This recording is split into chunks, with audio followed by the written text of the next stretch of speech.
This video is brought to you by FlexiSpot.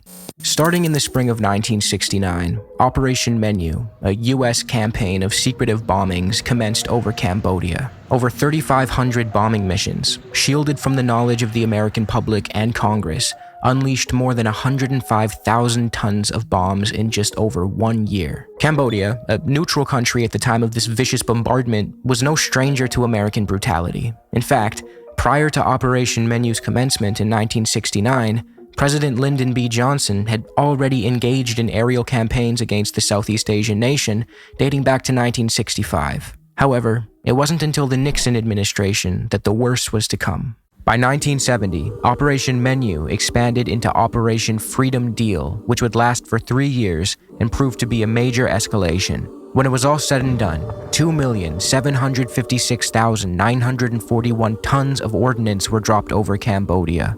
That's more than what the Allies dropped during the entirety of the Second World War, including both nukes. This devastation not only resulted in mass death directly, but it allowed for the Cambodian Khmer Rouge insurgency to rally support from civilians and ultimately led to the rule of Pol Pot and the genocide his forces carried out. Historians Ben Kiernan and Taylor Owen put it bluntly when referencing the US bombardment.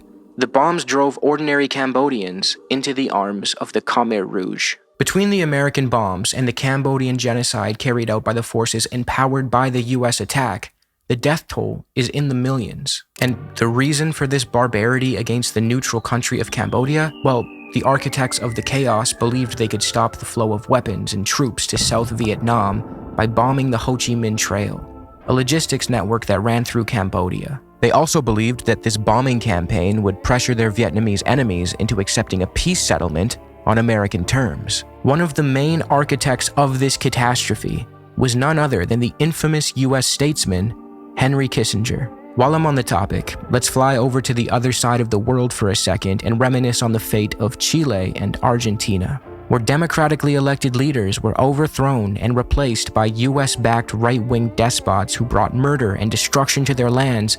Also, Western corporations could continue to rake in those precious imperial super profits. One of the main architects of these catastrophes, Henry Kissinger.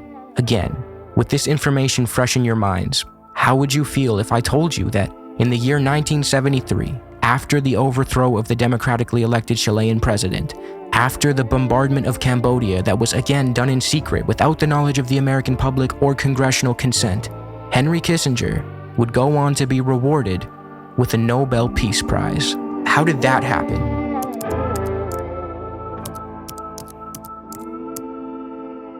See, in the West, we rely on many tools and instruments to whitewash and legitimize the imperial ambitions of those in power. The developed world has been looting and ransacking the global South for ages, and it does so in a variety of ways. From unequal exchange methods, neocolonialism by way of weaponizing debt and relief, to outright regime change and imperial conquest. The consequences of these actions are on full display when we look at situations like Pinochet's Chile, where the US-backed butcher suppressed dissent violently and brutally while protecting Western profits in the country. Same goes for Suharto over in Indonesia, who the US used as a bulwark against communists that threatened Western capitalist hegemony and imperial profits in the region. Never mind the genocide Suharto committed. In fact, his crimes in East Timor were carried out with American weapons, even after, quote, the United States was aware that military equipment supplied by it to Indonesia would be used for this purpose. Now, unless you're a complete psychopath, everything I just described seems pretty bad. But unfortunately, the Western Bloc has been responsible for this kind of brutality all over the developing world. This predatory behavior is inherent to the political structure of the capitalist West. So how do those in power whitewash this reality? How do they get you to go along with it, to refrain from questioning, to turn a blind eye to the violence and barbarism required to maintain Western geopolitical hegemony, to spread its influence, to legitimize its imperial ambitions to steal resources, prop up despots, and plunder the developing world? Well, they rely on various complementary propaganda instruments, from news outlets towing the State Department line and warning you that some country, which just so happens to have a shit ton of oil, is developing weapons of mass destruction and threatening the civilized, enlightened West, to television programs that affirm capitalist dogma, to movies, music, and award shows. As Dr. Michael Parenti reminds us, freedom of the press belongs to the man who owns one. One of these instruments used to launder the ambitions and political orthodoxy of the Western capitalist world is none other than the Nobel Prize. Before we go any further, I want to take a minute to thank today's sponsor, FlexiSpot. Earlier this month, I had a bit of a health scare that forced me to reckon with my lifestyle. This line of work, reading, writing, filming, and editing all day, can get pretty sedentary, and prolonged sitting has taken a toll on my health and circulation. Luckily, I was able to try the FlexiSpot E7 Pro, an ergonomic standing desk that adjusts easily at the click of a button. Speaking of buttons, the premium keypad allows for 4 memory presets so you can lock in your preferred sitting and standing positions, and it even has a convenient charging port on the side. And don't worry about cables being a problem and making a mess. FlexiSpot's magnetic cable cover snaps on right underneath the table and leaves you with a clean, sleek workspace. Oh, and when I do decide to sit back down, the FlexiSpot C7 Max is my chair of choice. With 5D armrests, a thick foam cushion, an adjustable headrest capable of wide range and fine-tuned adjustments, it's by far the most comfortable chair I've ever sat in. FlexiSpot is currently running a Black Friday sale, up to 80% off, the biggest discount ever, and there is also a chance to get 100% free orders. FlexiSpot offers a wider range of standing desks and ergonomic chairs to fit any setup or budget. If you're working with a tighter budget, check out their E7. Don't miss out on this. Leave a note saying overzealots at checkout and use my codes YTE730 and C730 to save an extra $30 on your own E7 Pro standing desk and C7 Max chair. It really helps the channel. Now let's get back to the video. Alfred Nobel was a peaceful Swedish inventor and entrepreneur, famous for inventing and patenting one of the most peaceful innovations of all time: dynamite. In fact, he built quite the dynamite empire back in his day, with nearly 100 factories across multiple countries. In 1864, an explosion in one of these factories killed one of Alfred's brothers, and in 1888, heart problems killed another. These events proved to be pivotal moments in Alfred's life, not just because of the death of his loved ones, but because they set off an important series of events. When one of Alfred's brothers died, a French newspaper wrote an obituary for him, but there was one small problem. The paper mistakenly thought that it was Alfred who died. So, Alfred, reading his own obituary, was greeted with a grim reality. The newspaper referred to him not only as a dynamite king, but more damningly, as a merchant of death. Nobel suddenly understood that his legacy would be one of death and destruction, and he despised that. He then went on to utilize his will and allocated much of his blood-stained wealth to establishing the Nobel Prize. This is largely understood by commentators today as a desperate attempt by a questionable guy to solidify a respectable posthumous legacy and shift the focus away from his empire of explosives. In other words, the merchant of death used his wealth and influence to launder his image and secure himself legitimacy in the eyes of the public. This serves as the first of many reputations laundered by Alfred Nobel and his awards. Although there are multiple Nobel Prizes for fields like literature and science, in this video, I want to focus primarily on the Nobel Peace Prize. The Nobel Peace Prize is issued by the Norwegian Nobel Committee, a group appointed by the Norwegian Parliament meant to represent the strengths of the political parties in Norway's government. It's worth pointing out that one of the defining features of Norwegian politics post-World War II is its strong commitment to the Western Military Alliance, NATO. In fact, as per Nobel Prize's own website, Norway is a loyal member of NATO that, when faced with a choice between the Western and Eastern blocs, definitely chose the West. To top it off, Norwegians who didn't share the values of the Norwegian Foreign Office were usually not appointed to the Nobel Committee. As we can see, the politics held by those who issue the Nobel Peace Prize are clear. By allowing a group that prioritizes allegiance to the Western Bloc to define and reward peace, the outcomes are exactly what you'd expect. But let's take a step back for a second. The Peace Prize was originally meant to be awarded to those who have worked for fraternity between nations, the abolition or reduction of standing armies, and the holding and promotion of peace congresses. However, this radical pacifist vision of abolishing standing armies, when viewed alongside Alfred Nobel's personal legacy of manufacturing and selling explosives, as well as his famous quote, "Dynamite will sooner lead to peace than 1,000 world conventions. As soon as men find that, in one instant, whole armies can be utterly destroyed, they will surely abide by golden peace," reveals that the Peace Prize's mission has been riddled with contradictions from the very start, and things haven't changed much since. Today, the Nobel Prizes, particularly the Peace Prize, are used exactly as they were always intended, by rich, powerful Western forces to defy reality, distance themselves from their barbarism, and launder the image of empire. It's a tool to reward neoliberalism, Western imperialism, colonialism, and capitalism. In doing so, it ignores or even undermines those who resist these oppressive systems.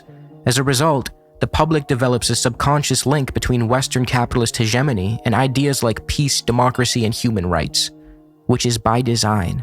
And the Nobel Committee enforces this illusion with meticulous precision. Rather than openly awarding someone like Trump, whose stupidity and brutality are far too blatant, they honor one of his proxies, like María Corina Machado, who we'll talk more about later. It's this calculated selectivity that makes the prize such a powerful instrument of imperial image laundering. So, for the remainder of this video, we'll look at some examples of wretched, monstrous individuals who have won a Nobel Peace Prize, not despite their cruelty, but precisely because of it. Because the reality is this: upholding empire is an inherently violent endeavor, and those who can do so efficiently without blowing the lid off the operation are the ones worth commemorating. In 1946, in Mandatory Palestine, bombs were set off in Jerusalem's King David Hotel. The hotel was housing British officials who had previously confiscated documents from the Jewish agency that implicated Zionist terrorist organizations in various crimes. Wanting to destroy the evidence, Zionist terrorists disguised themselves as Arab workers, infiltrated the building, and carried out a heinous bombing that took the lives of 91 people. Historian Thurston Clark recounts the horror in graphic detail. 350 kilograms of TNT became 250,000 liters of hot gas. At the center of the explosion, the gas expanded at a velocity of 160,000 miles per hour, heating the air to over 3,000 degrees Celsius and exerting a pressure of 500,000 pounds per square inch, 34,000 times normal atmospheric pressure. The pressure burst the hearts, livers, and lungs of the clerks working on the floor above. The Zionist terrorist organization responsible for this attack was the National Military Organization in the Land of Israel, better known as the Irgun. The Irgun was a faction of extremist Zionists that splintered from the larger Zionist paramilitary group known as the Haganah, which operated in Mandatory Palestine. The Haganah, which itself was absolutely a terrorist organization, don't think for a second that it wasn't, along with its more extremist offshoots like the Irgun and the Lehi, or Stern Gang, eventually evolved into what we now know as the IDF. Israel's military apparatus that still engages in terrorism to this very day. The Irgun in specific was explicitly known for its terrorism, like it wasn't really debated. The British, the 1946 Zionist Congress, and even the Jewish Agency all designated the Irgun a terrorist organization.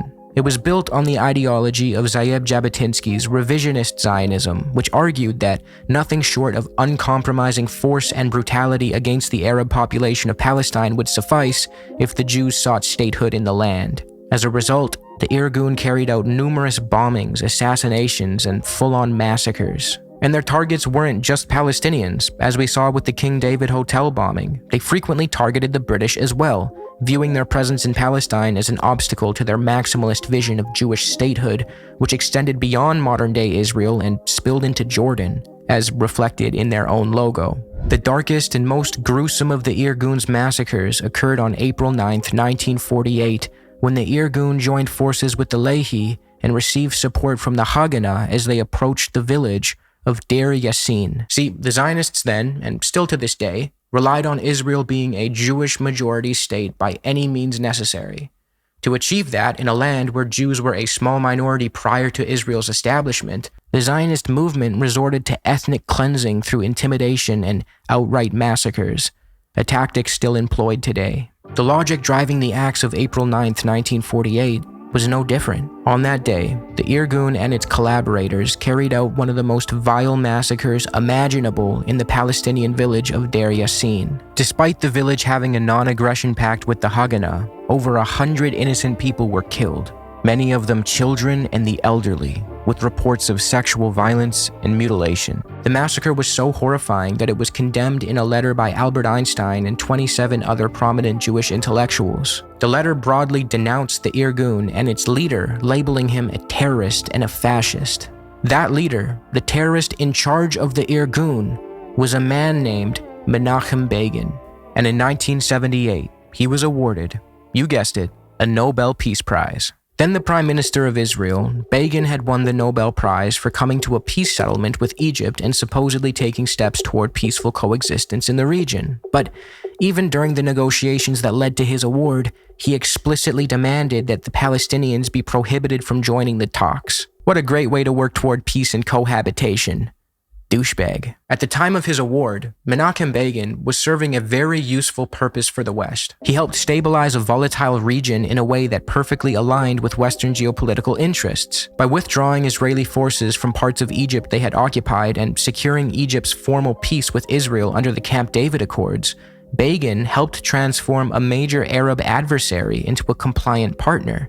And with that, the precious Suez Canal, one of the most vital arteries of global trade, was no longer caught in the middle of an unpredictable conflict zone. So whatever terrorist past he held, it didn't really matter anymore. But the story doesn't end there. Just 4 years after receiving the Nobel Peace Prize, Begin launched an unjustified invasion into Lebanon. His government also oversaw and failed to prevent the horrific Sabra and Shatila massacre, where up to around 3,500 Palestinian refugees and Lebanese Shias were slaughtered by the Lebanese Phalangists, a Christian militia acting as an Israeli proxy, in areas under Israeli military control. Begin was fully aware that the Phalangists were likely to commit atrocities against the Palestinians in Lebanon. He even warned an American envoy to the Middle East that Palestinians there were at risk of, quote, pogroms. Yet, neither Begin nor his defense minister, Ariel Sharon, who was later deemed personally responsible for the massacre by an investigative body, took any action to prevent the proxies they had funded and collaborated with from carrying it out.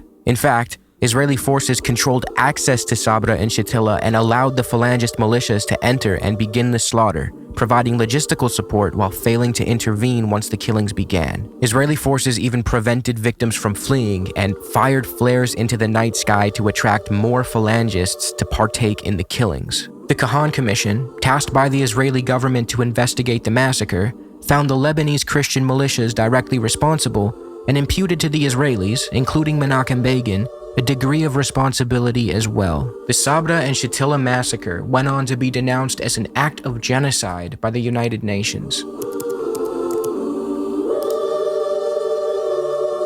Venezuela's María Corina Machado is not your typical opposition leader. She is the poster child of Western regime change politics, yet she hides behind the guise of protecting and promoting democracy. Her political career has been tied to foreign interference from the jump. In 2002, she openly participated in the US-backed coup that briefly ousted the democratically elected leader, Hugo Chavez. She even signed the Carmona Decree, an agreement that dissolved Venezuela's National Assembly, Supreme Court, and Constitution overnight. It's not exactly pro-democracy activism, it's treason. After that coup attempt, Machado remade herself as a civil society leader with her organization, Sumate, which, conveniently, was funded by the US government's National Endowment for Democracy. Those grants were supposedly for monitoring elections, but in reality, Sumate used them to train coordinators, print manuals, and coordinate anti-government campaigns. This financing of Sumate, which used these funds in a partisan way,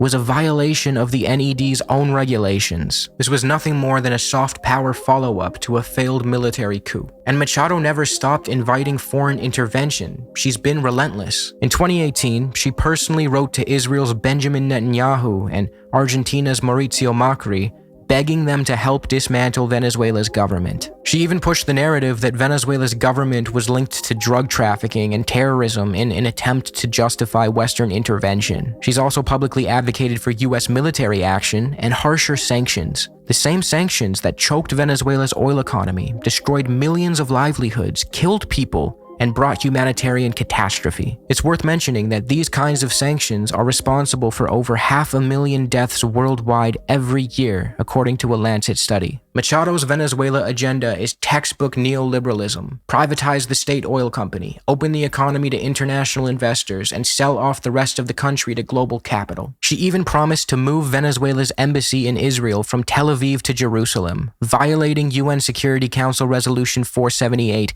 and ending decades of Venezuelan solidarity with Palestine, signaling a total geopolitical realignment with the West and its allies. Her political bid has absolutely nothing to do with democracy, but everything to do with restoring the kind of governance that gives foreign powers an open door to Venezuela's wealth.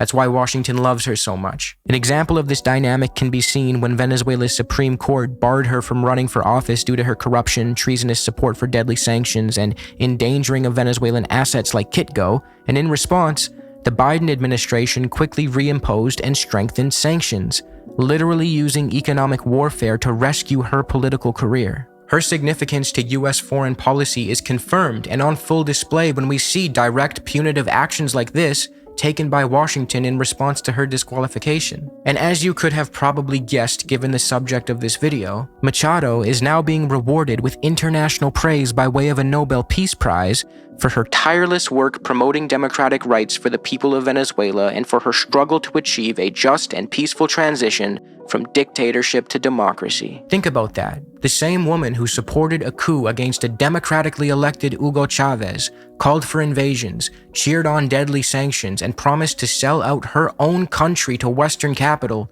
is now being hailed as a champion of peace and democracy. Look, I'm not a fan of Nicolas Maduro. He's no Hugo Chavez. But my opinion on Maduro, or that of any other Westerner, is completely irrelevant. At the end of the day, cheering for a Western-backed regime change so a far-right opposition candidate can replace him and sell off the country to Western capital is not a step in the right direction, as history should have made abundantly clear by now. María Corina Machado is nothing more than a tool of the empire. She has spent her entire career doing one thing: betraying Venezuela's sovereignty so that foreign companies and Western governments can one day plunder the country. I hope I've successfully made my point and illustrated how the Nobel Prize, as well as the many other Western instruments of soft power, serve one overarching objective: to legitimize the image of the imperialist West and its allies. By monopolizing moral capital, the Peace Prize, as well as similar tools, are able to launder and whitewash the brutality, the regime change, the imperialism, and so forth involved in upholding these capitalist structures. When the Nobel Peace Prize fails to recognize anyone who challenges Western political orthodoxy, we should take that as a sign. When the only Chinese national to ever win a Nobel Peace Prize is a dissident who openly despises his own government, who publicly supported the invasions of Iraq and Afghanistan, who praised the wars in Vietnam and Korea, who's a staunch Zionist who blames Palestinians for their own suffering, and who's advocated for the westernization of China, something's up. You're telling me this is the most peaceful guy you could find in a country of over 1 billion people? Come on, man. By hyper-focusing only on those who pledge allegiance to Western interests, the Nobel Prize Committee has effectively erased the stories of those in the global South who fight against the oppressive systems imposed on them by the West. At the same time, it reinforces the subconscious idea that peace and human rights are only compatible with Western liberal democracies. Just be sure not to look too closely at the millions of lives made harder or even lost in the imperial periphery to keep those systems in place. If you like this video and want to see an extended version with a segment on Nobel Peace Prize recipient Barack Obama and his many, many crimes, that's available for my Tier 1 and up supporters on Patreon. As well as getting some exclusive extended videos and other perks, patrons gain access to my scripts and source documents so you can experience my content in written form and have direct access to footnotes and source material in an organized way. If you're in a position to help fund these videos and would like to do so, consider becoming a patron. Thanks again to FlexiSpot for sponsoring this video, and make sure to grab yourself an E7 Pro and a C7 Max. Thank you.